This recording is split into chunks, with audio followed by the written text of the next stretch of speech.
Hello everyone. नमस्कार दोस्तों। True IAS and PCS में आप सभी का स्वागत है। इस लेक्चर में दोस्तों हम लोग बात करने वाले हैं टाइप्स ऑफ इन्फ्लेशन के बारे में। प्रीवियस लेक्चर के अंदर भी हमने इन्फ्लेशन के कुछ कुछ प्रकार देखे थे, कुछ कुछ कैटेगरीज देखी थी, लेकिन वो जो टाइप्स ऑफ इन्फ्लेशन थी वो रेट वाइज थी। यानी कि जो प्राइजेस हैं महीने बाय महीने, साल बाय साल, एक ज़माने से लेकर दूसरे ज़माने तक कैसे गुड्स एंड सर्विसेज के प्राइजेस बदल गए, हमने रेट के हिसाब से उसको देखा था। हमने चार कैटेगरीज इस कंटेक्स्ट में देखी थी: क्रीपिंग, वॉकिंग, गैलोपिंग और हाइपर इन्फ्लेशन। अब हम लोग टाइप्स ऑफ इन्फ्लेशन के बारे में ही बात करने वाले हैं, लेकिन हम इन्फ्लेशन के टाइप्स ना उसके कॉजेज के हिसाब से जानेंगे, कारण के हिसाब से जानेंगे कि इन्फ्लेशन आती क्यों है। तो चलो सबसे पहले जानते हैं डिमांड पुल इन्फ्लेशन। साफ साफ सौगंधा क्या पता लग रहा है इससे? मयूर क्या पता लग रहा है किसकी वजह से इन्फ्लेशन क्रिएट हुई है? डिमांड की वजह से। और डिमांड यहां पर अर्पित किसकी डिमांड होती है? किस चीज की डिमांड पैदा हुई है यहां पर इकोनॉमी के अंदर? लेकिन कैसे? लेकिन अर्पित कैसे? Goods and services.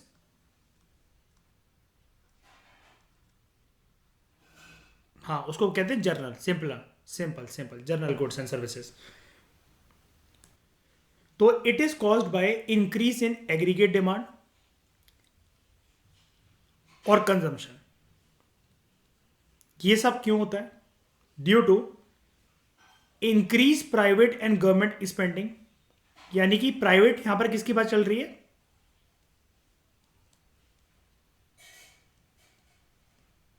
House hold की। एंड गवर्नमेंट स्पेंडिंग मतलब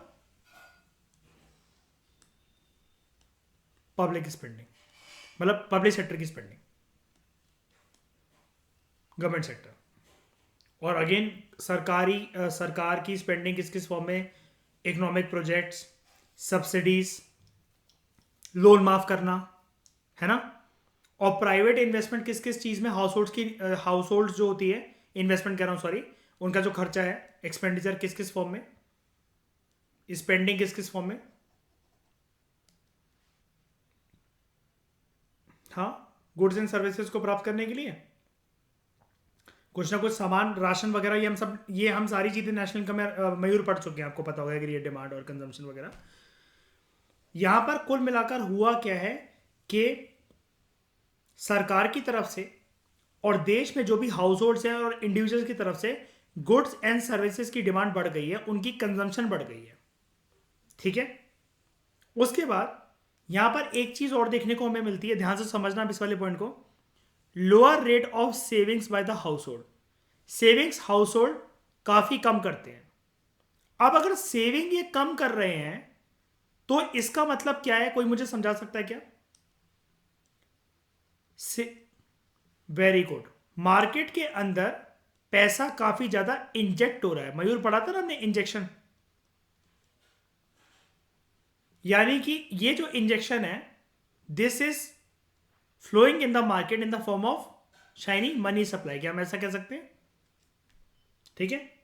उसके बाद लोकल एक्सचेंज रेट में हमें डेप्रिसिएशन देखने को मिलता है। शाइनी समझाओ जरा, डेप्रिसिएशन का मतलब क्या? इन कंपैरिजन टू समथिंग, है ना। डेप्रिसिएशन मतलब वैल्यू गिर जाती है लोकल एक्सचेंज रेट की। लोकल एक्सचेंज रेट का मतलब दोस्तों ये होता है कि अगर रुपी को हम लोग ये देखें डॉलर के कंटेक्स्ट में, तो शाइनी बताओ जरा, डेप्रिशिएटेड करेंसी कैसी होगी कि हमें $1 प्राप्त करने के लिए कम रुपए खर्च करने पड़ेंगे as compare to previous years, या फिर ज्यादा ज्यादा रुपए। उसके बाद टैक्सेस के अंदर रिडक्शन। अगर टैक्सेस के अंदर रिडक्शन है अगर मयूर, तो इसका मतलब सरकार जो है वो मनी को, टैक्स की दरें कम कर दी। ठीक है। तो सरकार मनी को, इंजेक्शन का बिल्कुल अपोजिट क्या होता है?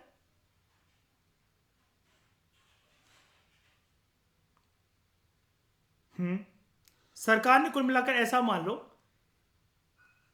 कि पैसे को जो अभी तक सरकार सक करती हुई आई है इकोनॉमिक सिस्टम से, सेंट्रल बैंक जो सक करता हुआ है सिस्टम से, इस टैक्स की रिडक्शन की वजह से क्या है? अगेन शाइनी, क्या मनी सप्लाई बढ़ गया, हम ऐसा बोल सकते हैं। उसके बाद मनी सप्लाई का इंक्रीज होना और बैंक क्रेडिट का इंक्रीज होना, यानी कि बैंक अब ज्यादा से ज्यादा क्या दे रहे हैं, मतलब loans and credit cards. Very good. क्या आप सभी को ये पहला वाला पॉइंट समझ में आया कि एग्रीगेट डिमांड और कंजम्पशन बढ़ने की वजह से कैसे इन्फ्लेशन आती है। यहां पर देखो सुगंधा, एक पॉइंट और बताना चाहूंगा मैं। ये जब एग्रीगेट डिमांड मतलब टोटल डिमांड जो है ना गवर्नमेंट की, प्राइवेट पर्सन की, जब ये बढ़ी है ना, तो जरूरी नहीं है कि यहां से इन्फ्लेशन बढ़ती। ये इन्फ्लेशन क्यों बढ़ी है, क्योंकि पैसे को इकोनॉमिक सिस्टम से खींचने के लिए, सक करने के लिए कोई मैकेनिज्म नहीं था। जब अर्पित ये डिमांड और ये कंजम्पशन लेवल जो हैं, जब ये राइज करते चले जा रहे थे ना, ऐसे ऐसे ऐसे करके, तो पीछे से इनको फ्यूल जो है वो देने का काम करा है देश के इन सारे इकोनॉमिक फैक्टर्स ने। अगर डिमांड बढ़ी भी थी, कंजम्पशन बढ़ी भी थी, ठीक है, तो मान लो कि स्पेंडिंग ना बढ़ती, या जो हाउस होल्ड्स हैं मयूर, जब वो सेव करने लग जाते हैं, हमने इकोनॉमिक्स नेशनल इनकम के कंटेक्स्ट में क्या वर्ड यूज करा था, हाउस थ्रिफ्टीनेस को फॉलो करते हैं, कंजूसी, याद है, वो सेविंग करने लग जाते हैं ज्यादा से ज्यादा। लोकल एक्सचेंज रेट जो है वो शाइनी डेप्रिशिएट ना करके, क्या अपोजिट वर्ड होता है इसका, एप्रिसिएशन ऑफ करेंसी, एप्रिशिएट करता है ना। टैक्सेस जो है वो रिड्यूस ना होकर टैक्सेस बढ़ जाते, मनी सप्लाई जो है ये डिक्रीज हो जाता, और बैंक क्रेडिट जो है ये भी डिक्रीज हो जाता। लोन वगैरह मिलना महंगे कर देता सरकार वगैरह और सेंट्रल बैंक वगैरह, कैसे, इंटरेस्ट रेट ज्यादा बढ़ाकर, राइट। मैंने आपको यहां से 2 प्रकार के क्वेश्चन सॉल्व करवा दिए बातों बातों में, एप्लीकेशन बेस्ड। अगर आपको कल को यह आ जाए कि इकोनॉमी के अंदर एग्रीगेट डिमांड और एग्रीगेट कंजम्पशन बढ़ रही है, उसकी वजह से इन्फ्लेशन क्रिएट हो रही है, तो what are the prominent causes behind it, तो आपके सामने स्क्रीन पर 5 पॉइंट है जो कि इस बुक में लिख रखे हैं। अगर आपको ये कोई पूछे एग्रीगेट डिमांड और एग्रीगेट कंजम्पशन की वजह से जो इन्फ्लेशन आई है, इसको कंट्रोल करने के कुछ मेजर्स बताओ, प्रीलिम्स के अंदर ये क्वेश्चन है, which among the following are the correct measures to control demand pull inflation, the inflation which is created by aggregate demand and aggregate consumption in private sector and government sector due to private spending और government spending. तो आपको आपके सामने ये चीजें जो यहां पर फैक्टर्स दे रखे हैं उसको बिल्कुल अपोजिट कर दो। क्या सबको ये समझ में आया, किसी के सर के ऊपर से तो नहीं किया, प्लीज बी फ्रैंक। मतलब अगर एक बार आप लोग रिवाइज करोगे तो हो जाएगा ना आपका काम। बताओ, फिर से समझाऊं क्या कुछ, क्या आगे बढ़े, जल्दी बताओ। लोअर रेट, ये वाला, ये लास्ट वाला पॉइंट जो मनी सप्लाई और bank credit, second lower rate of savings. हाँ नहीं, वो इसलिए मैंने अवॉइड कर दिया, मतलब वो फिट नहीं हो रहा था, मैंने इसलिए वर्ड यूज ही नहीं करा वो। हाँ, जो लीकेज है, लीकेज वर्ड यूज नहीं होगा। इंजेक्शन जो ये है, जब इंजेक्ट होने लग जाता है मनी बहुत ज्यादा, इंजेक्ट अभी मैंने इनको प्रीवियस लेक्चर के अंदर करवाया, printing of new currency notes, जिसको हम लोग क्या कहते हैं, क्या कहते हैं, डिमोनेटाइजेशन नहीं कहते हैं ओए, नहीं, डेफिसिट फाइनेंसिंग यार। इसमें तुम भांग खाकर बैठे हो क्या, अभी पहले लेक्चर से बैठे हो उसके बाद कह रहे हो डिमोनेटाइजेशन।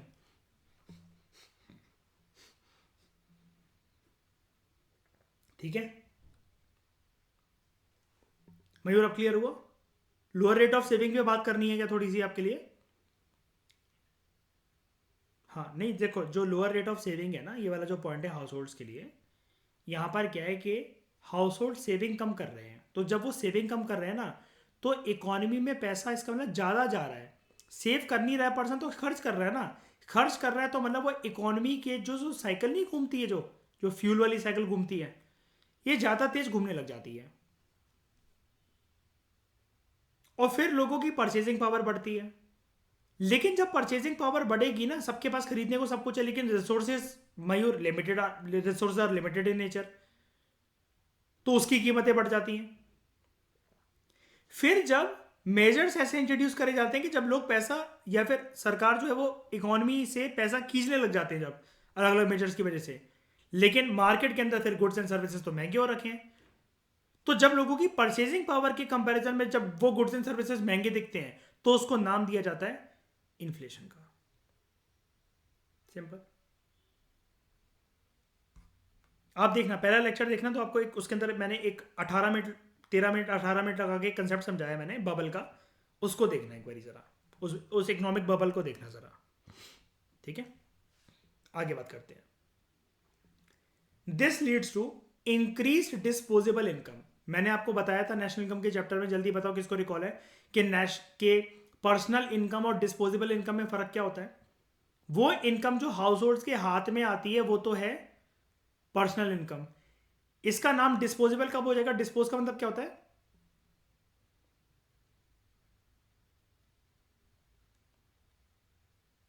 खर्च करना, ठीक है, स्पेंड करना। और ये स्पेंडिंग किस में होगी शाइनी, किस चीज में होगी?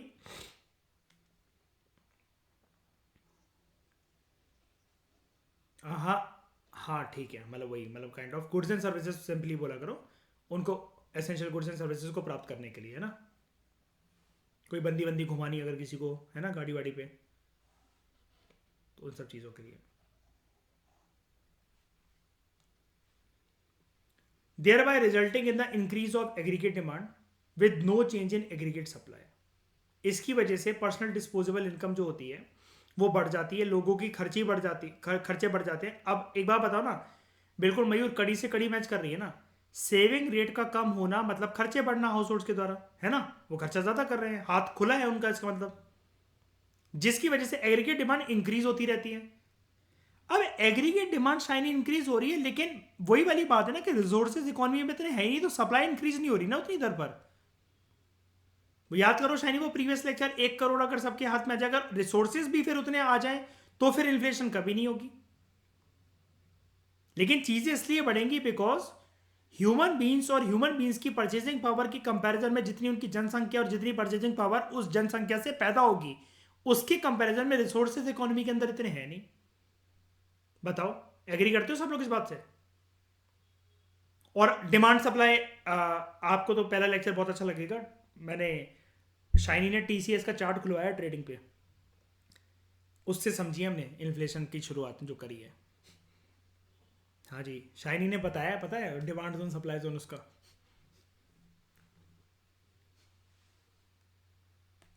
तो this leads to increase disposable income in the hands of household, thereby resulting in aggregate demand increase हो जाती है, लेकिन उसके लिहाज से एग्रीगेट सप्लाई इतनी इंक्रीज नहीं हो पा रही। रिसोर्सेज वहीं के वहीं अटके हुए हैं। अब अप्लाई कर दो ट्रेडिंग का डिमांड एंड सप्लाई का कंसेप्ट। जब डिमांड बढ़ती चली जाए और सप्लाई उतनी ना हो तो प्राइस के साथ क्या होगा? डिमांड बहुत ज्यादा है और सप्लाई उतनी है नहीं, तो प्राइस क्या होगा बताओ शाइनी? बस यही तो है इन्फ्लेशन का नेचर। और ये इन्फ्लेशन का नेचर आया कैसे, किसकी वजह से आया? ये डिमांड की वजह से, ठीक है। अब इस इन्फ्लेशन को चेक करने के लिए ना सिर्फ एक ही सॉल्यूशन है भाई साहब। अगर डिमांड की वजह से इन्फ्लेशन आई है, कमी किस चीज की है इसके अंदर, पूरे सिनेरियो के अंदर अर्पित क्या चीज मिसिंग है? डिमांड की वजह से अगर इन्फ्लेशन आई है तो डिमांड का अपोजिट भाई क्या है? सौतेला भाई, सप्लाई। वही मिसिंग है ना पूरी इकोनॉमी से, सिचुएशन से। तो जो सप्लाईज है ना, it needs to be increase to match the increase demand. यानी कि हमें इस सिचुएशन में कहां पर पहुंचना होता है शाइनी जी, आप बताओ, इकोनॉमिक्स हमें। हाँ, तो ये डिमांड और सप्लाई जब इक्वल ये होने लग जाती है तो हमें कहां तक पहुंचना है? इस सिचुएशन को क्या कहते हैं? Very good.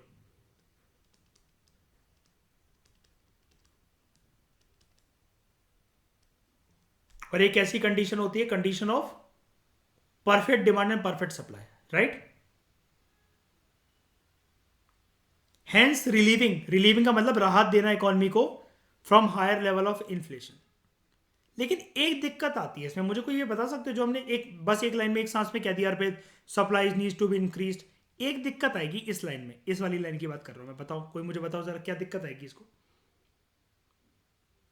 डोंट वरी, ये हमारी डिस्कशंस की क्लासेस चल रही हैं, भले यूट्यूब पे जाती है, लेकिन ये कोर्स हमारा है तो हम अपने हिसाब से बात करेंगे, चाहे कुछ भी करें। हम यहाँ बैठ के बिस्किट खाएं, कॉफ़ी पिए, जो मर्जी करें। जिसको अपना सा मुंह लेकर बैठना है बेवकूफ़ों की तरह, तो वो बैठा रहे ऑनलाइन यूट्यूब पे। लेकिन ये हमारा कोर्स है तो हम अपने हिसाब से बात करेंगे। बी रिलैक्स टू आंसर, गलत हो गए तो मैं बैठा हूँ उसके लिए, ट्राई करो। लेकिन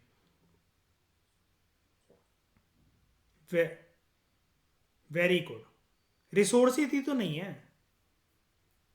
लेकिन अगर सप्लाई फिर भी बढ़ानी हो और रिसोर्सेज ज़्यादा मिलनी हो, तो इस चीज़ में शाइनी किसकी लंका लगेगी, अच्छी तरीके से किसकी ठुकाई होगी? नहीं नहीं, अरे अरे यार, ये ज़्यादा ही फ्रैंक हो गई इस चीज़ में कि हम फाउंडेशन कोर्स चल। नहीं नहीं, मैंने बोल दिया फाउंडेशन कोर्स में डिस्कशन चल रही है, वो ज़्यादा ही फ्रैंक हो गई। वो तो पैर वैर लेकर बैठ गई, वो तो आराम से कुर्सी वर्सी पे, वो ऊपर बेड पे। इस चीज़ में सबसे ज़्यादा लंका लगेगी पर्यावरण की। हर एक लेक्चर के अंदर, जैसे इस चैप्टर की मैं बता रहा हूँ ना, को पॉलिटिकल एंगल, इमरजेंसी की हमने बात करी, फाइनेंशियल इमरजेंसी की बात करी, हमने हमने स्ट्राइक्स की बात करी, दंगों की बात करी, है ना। पर्यावरण की लंका लगेगी। बताओ अर्पित, सही कह रहा हूँ गलत? है ना, ये चीज़ होगी। याद करो इंडिगो वाला चैप्टर अपना रिसेंटली, है ना, ये चीज़ है। उसके बाद दूसरी तरह की इन्फ्लेशन दोस्तों जो इस कैटेगरी में है, that is cause wise inflation. Cause wise inflation में मतलब जो दूसरी category, that is cost push push inflation. इसका मतलब क्या होता है? This is also called as, इसका एक नाम है सप्लाई शॉक इन्फ्लेशन। पैदा कब होती है ये वाली? इसके पीछे कारण क्या होता है? इट अकर्स व्हेन, जब जनरल प्राइजेस जो हो वो राइज कर जाए। किस वजह से जनरल प्राइजेस? अगेन यहां पर किसकी बात हो रही है? गुड्स एंड सर्विसेज, वो राइज कर जाए due to growing cost of factors of production. Factors of production जल्दी फटाफट नेम करो। Land, labour, capital and enterprise या एंटरप्रेन्योर, कुछ भी कह लो। जो फैक्टर्स ऑफ प्रोडक्शन है गुड्स एंड सर्विसेज के, such as land, labour and raw material, जब इनके प्राइजेस बढ़ जाए, तो यहां पर हो क्या रहा है?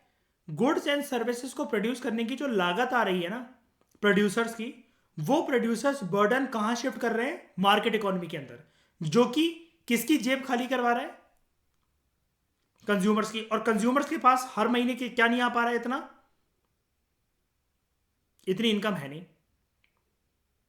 This is called as supply shock inflation. Supply यहां पर हो रही है, लेकिन प्रोड्यूसर्स को गुड्स एंड सर्विसेज प्रोड्यूस करने में लागत बहुत आ रही है, क्योंकि गुड्स एंड सर्विसेज को बनाने के लिए जो चार अहम चीजें चाहिए किसी भी इकोनॉमी के अंदर, factors of production, land, labour, capital और एंटरप्राइज, इनके रेट बढ़ गए हैं।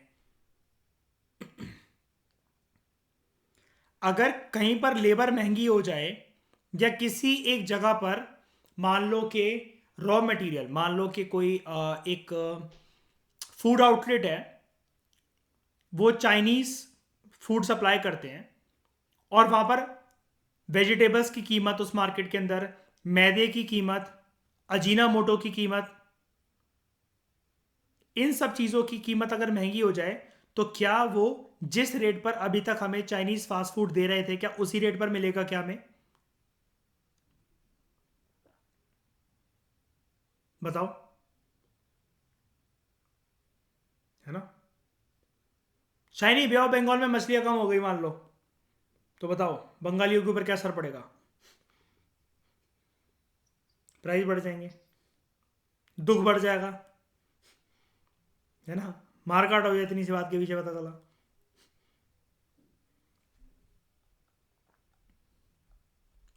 इंसान खा रहे हैं, पता चला। तो for example, if ways of labour rises, दिहाड़ी बढ़ गई मजदूरों की, सारे जितने बिहार से यूपी से मजदूर आए, वो ये कह रहे हैं अर्पित, गुड़गांव नोएडा, इन सब दिल्ली वैसी जगह पर इतनी दिहाड़ी पे अब तो हम काम नहीं करेंगे, आधा काम छोड़ के हम जा रहे हैं। अब वेजेस बढ़ गई इनकी, ज्यादा दिहाड़ी देनी पड़ती है अब इनको।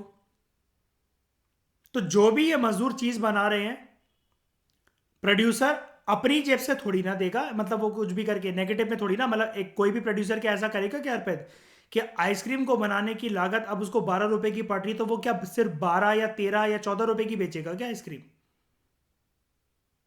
नहीं ना। Then the unit cost of production, मतलब per per unit item cost of production जो होगी वो भी बढ़ेगी।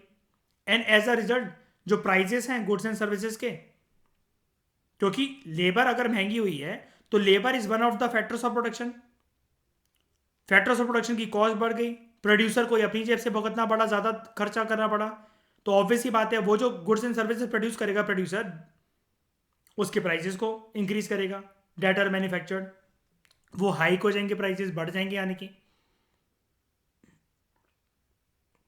दूसरी सिचुएशन क्या है, जब सप्लाई जो है इनपुट्स ऑफ प्रोडक्शन की, जो भी उसके अंदर रॉ मटेरियल्स वगैरह जो यूज हो रहे हैं, सप्लाई अगर गिर जाए इसकी वजह से भी प्राइसेस बढ़ जाते हैं। और दो चीजें हैं, सप्लाई अगर जो है इनपुट्स की वो गिर जाए, या फिर जो इनपुट्स यूज हो रहे हैं ना उनकी कीमतें बढ़ जाए रॉ मटेरियल वगैरह की, इसकी, तब भी। मान लो अभी कुछ टाइम, मान के लो ऐसा हुआ था कुछ टाइम पहले, अभी नींबू के रेट बहुत ज्यादा बढ़ गए थे दिल्ली में और दिल्ली के आसपास के रीजन में, मयूर पता होगा, अभी कुछ महीनों पहले की बात है ना। तो इसका मतलब फिर शिकंजियां महंगी हो गई पीने के लिए गर्मियों में, राइट। 10 रुपए की शिकंजी फिर 20 की हो गई या 15 की एटलीस्ट तो हो ही गई, है ना। तो it leads to increase prices, और even when the production of agriculture products is adversely affected due to various factors such as drought, flood वगैरह एक्सेट्रा, तो ये एडवर्सली इफेक्ट अगर ये हुए तो हुआ क्या कि एग्रीकल्चर प्रोडक्ट्स की उस साल पैदावार कम हुई है, यानी कि उनकी सप्लाई गिरेगी, लेकिन डिमांड तो उनकी कॉन्स्टेंटली उतनी ही रहेगी या बढ़ेगी भी, क्योंकि जनसंख्या बढ़ रही है।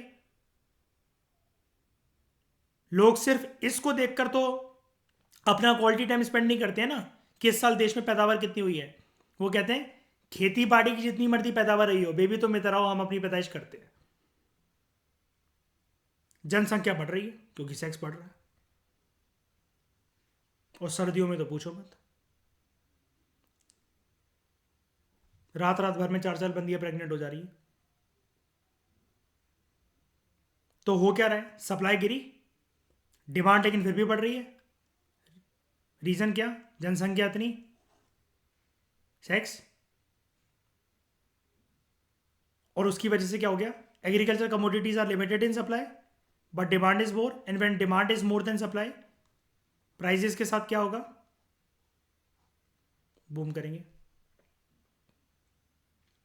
यहां सप्लाई डगमगा जाती है, इसलिए इसको नाम ये दिया गया कॉस्ट पुश इन्फ्लेशन। सप्लाई डगमगा गई, सप्लाई शॉक इन्फ्लेशन डगमगा गई, तो कॉस्ट अपने आप ही पुश हो जाती है उसकी वजह से। यहां कुछ भी फैक्टर नहीं बिगड़ा है, सप्लाई डगमगा गई हर चीज की।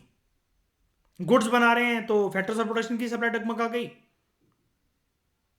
गुड्स बना रहे हैं तो दूसरी सिचुएशन ये है कि रॉ मटेरियल्स के प्राइसेस डगमगा गए, फैक्टर्स ऑफ प्रोडक्शन के कभी कभार प्राइसेस डगमगा गए, एग्रीकल्चर कमोडिटीज की सप्लाई डगमगा गई, उसकी वजह से उसके प्राइसेस डगमगा गए। सारा का सारा बर्डन इन सारी चीजों के डगमगाने का पड़ता है कंज्यूमर के ऊपर, और कंज्यूमर के ऊपर पड़ना भी चाहिए। आबादी इतनी बढ़ाई है तो मैं सेक्स करके, पहले मजा लिया आप सजा लो। In 1973 as a result of oil shock, oil crisis, जो अनएक्सपेक्टेड इंक्रीज हो गया ऑयल प्राइसेस में बाय ओपेक कंट्रीज, और कसम खुदा की उस जमाने में अगर नॉर्मल तरीके से जैसे आज ट्रेडिंग चलती होती है तो 2 2 रुपए भी कितने कितने हो जाते हैं मैं बता नहीं सकता आपको,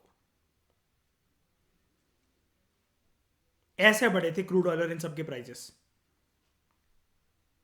इन 1973 as a result of oil shock, unexpected increase हुआ ऑयल प्राइसेस में ओपेक कंट्रीज। ओपेक की फुल फॉर्म होती है ऑर्गेनाइजेशन ऑफ, कोई बता सकता है, पेट्रोलियम एक्सपोर्टिंग कंट्रीज। ये इसकी डिमांड एंड सप्लाई को चेंज करते रहते हैं, ऑयल की, है ना, ऑल ओवर द वर्ल्ड। इनके पास कंट्रोल है तेल के कुओं का। और ये सारा का सारा इन्होंने मिलकर, ये कंपनी साथ आई है, कंट्री साथ आई हैं, और इन्होंने मिलकर क्या बना लिया है, ऑयल को कंट्रोल करने के लिए क्या बना लिया है, क्या कहते हैं उसको, कार्टेल। हमने माइक्रो इकोनॉमिक्स में पहले चैप्टर के अंदर इसके बारे में बात करी हुई है ना। तो हुआ क्या, there was a massive rise in the general price level across the globe. और फिर पेट्रोल वगैरह क्या होता है देश में, अलग अलग देशों में जो इनके ऑयल सप्लाईज के ऊपर डिपेंडेंट है, क्या होगा उनकी पेट्रोल की कीमत के ऊपर, वो बढ़ने लगेंगे। जिसका बर्डन अगेन किसको सहना पड़ेगा, कंज्यूमर। अच्छा मुझे एक बात बताओ जरा, 10-15 रुपए ही तो बढ़ते हैं पेट्रोल की कीमत, तो इतनी ज्यादा इस पे ये खबरें क्यों छा जाती है, मतलब इससे क्या होगा, मतलब 1 लीटर में अगर 10 10 रुपए 15 रुपए बढ़ गए, इंसान इतने पैसे खर्च कर देता है, इससे क्या होगा बताओ जरा। Very good. इससे सप्लाई चेन कॉस्ट बढ़ जाती है, क्यों, क्योंकि ट्रांसपोर्टेशन सेक्टर में यूज होने वाले ऑटोमोबाइल्स से होने वाली ट्रांसपोर्टेशन वो बढ़ जाती है, क्योंकि सारे के सारे फ्यूज पे चढ़ रहे हैं, किसी न किसी प्रकार के फ्यूज पे चल रही है ना गाड़ियां, और रोड ट्रांसपोर्टेशन महंगी।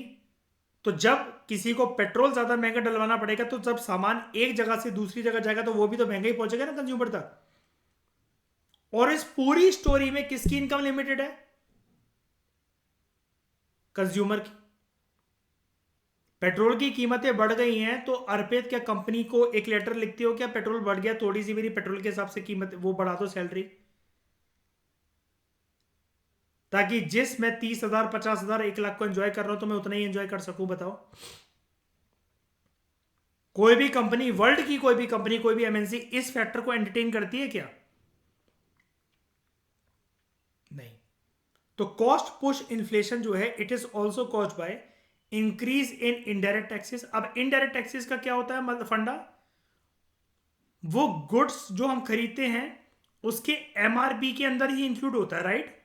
बताओ सही बोल रहा हूं कि गलत बोल रहा हूं। यानी कि गुड्स एंड सर्विसेज को अफोर्ड करना पर्सन के लिए महंगा पड़ रहा है। उसके बाद इंक्रीज इन इंपोर्ट प्राइसेस। बहुत लोगों की कंपनियां, बिजनेस, फैक्ट्री, इंडस्ट्रीज वगैरह इंपोर्टेड माल के ऊपर चलती हैं, बताओ, इंपोर्टेड मटेरियल, हाँ कि ना।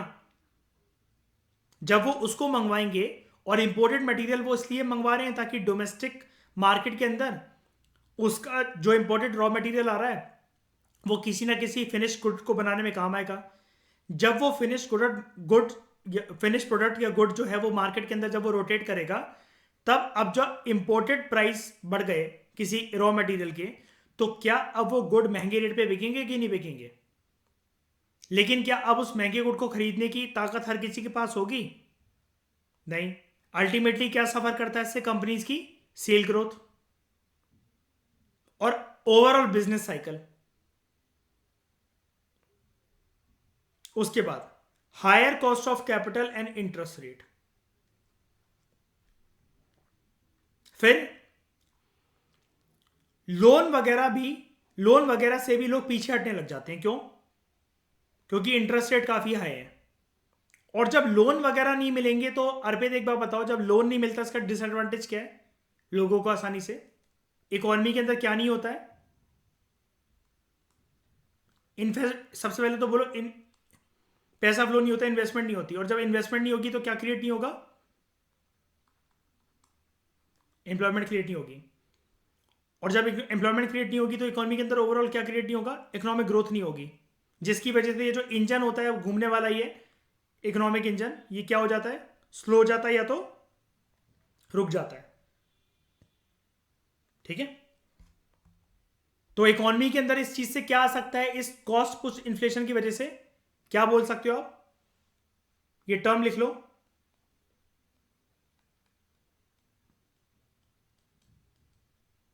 इकोनॉमी स्टैग्नेट भी कर सकती है in terms of economic growth, right. ठहराव आ जाएगा, ना ऊपर जा रही है ना नीचे। ट्रेडिंग की मार्केट में मयूर उसको क्या बोलोगे, कंसोलिडेशन या साइडवेज है ना।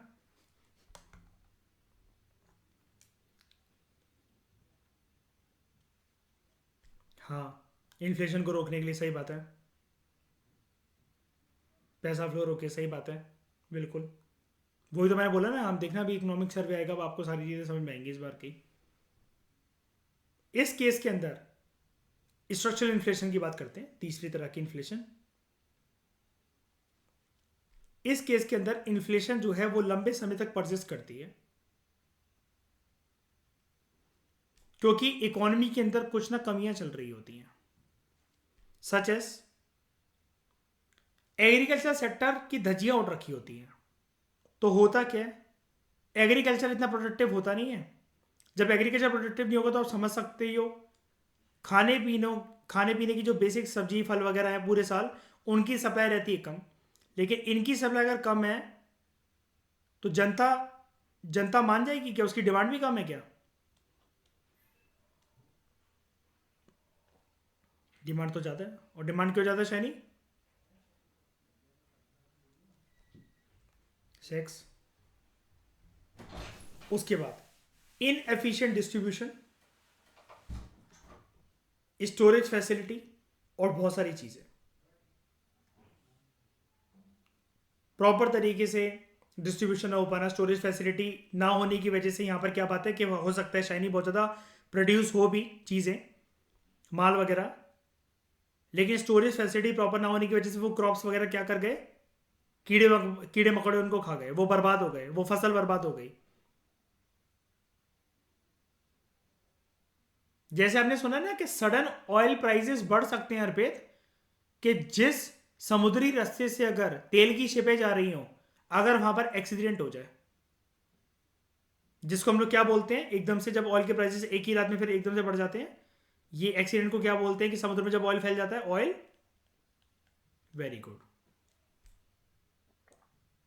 ये जो डेफिशिएंसीज हैं इकोनॉमी के अंदर जो चल रही हैं, इसकी वजह से ऑब्वियसली बात है शॉर्टेज क्रिएट होती है।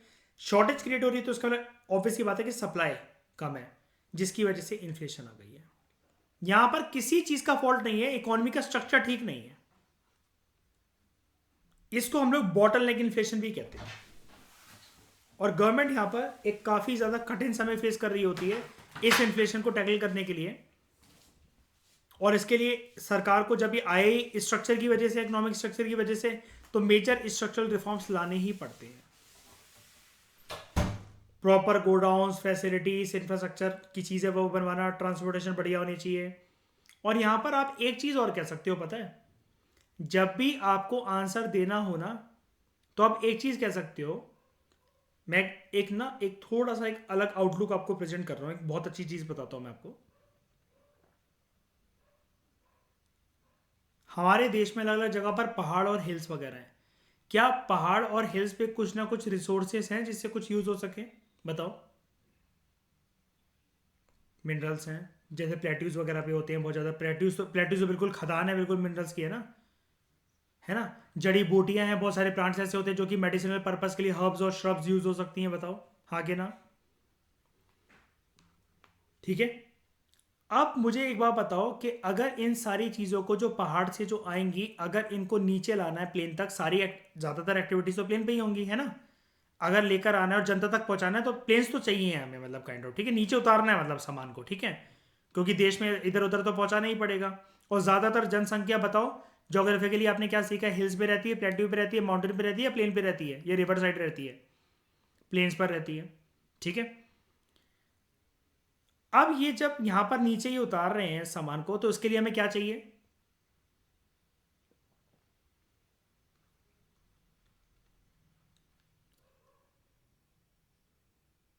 सड़कें चाहिए ट्रांसपोर्टेशन करने के लिए, इंफ्रास्ट्रक्चर चाहिए। लेकिन सबसे बड़ी दिक्कत क्या होती है पहाड़ी रीजन में?